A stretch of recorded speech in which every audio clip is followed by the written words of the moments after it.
Action.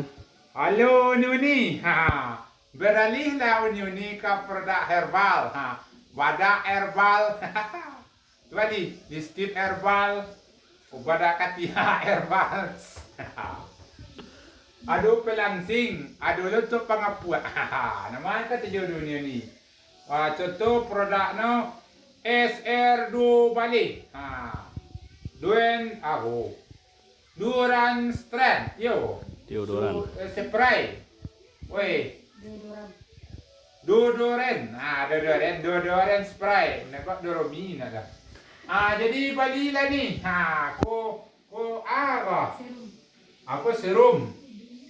Ko sabun mandi ado. Pokoknya sekalian badak-badak peralatan uni-uni. Siko uni yang cocok nunggu. Serba herbal, non kimia. Kimia ada septik no. Anak-anak kata jodoh ni, balilah. Aku produk online. Ya, bisa didapati melalui IG. IG no, alam IG no. SR2 Bale Skincare Sumbar. Mantap. Dan jalan dulu. Sabar dulu. Jadi, pada ikonu ni, yang pertama khasiatnya adalah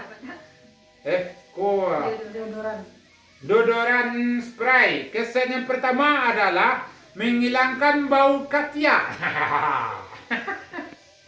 mengurangi keringat katia, memutihkan katia yang sudah hitam. Bisa dipetian.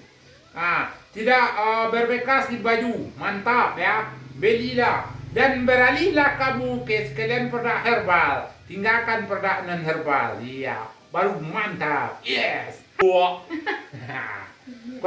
lagu sandu aja lo. Balilah ni balik lagu ubi herbal. Kau sedang herbal. Bisa didapat ni melalui Buya Aldomi. Ikut dari Buya Aldomi kini kau sana.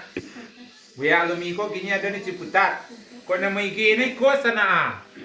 Biarlah dia buka kurang no. Setiap mau bacuan nama IG no. IG Buya Aldomi tun SR2 Bale Siterip Skincare Titia Sumbar. Itu nama IG no. Instagram. Dia tahu sana tu. Kau nak tahu sana follow saja. Siapa di follow ikut IG. Jadi lebih rancang sana beralihlah ke sana kepada obat-obat herbal. Karena obat-obat herbal ini kimianya tidak mengandung bahaya. Kalau misalkan produk-produk yang lain, misalkan saja alat-alat kosmetik yang lain itu mengandung bahan kimia. Sesuai dengan pakar dari dokter dari Timur Tengah, ini adalah produk-produk herbal. Jadi awak dulu sekolah di sana, di Jawa di Mesir, terutama di Al Azhar pada tahun 1901 sana. Jadi sekianlah dulu ya sana.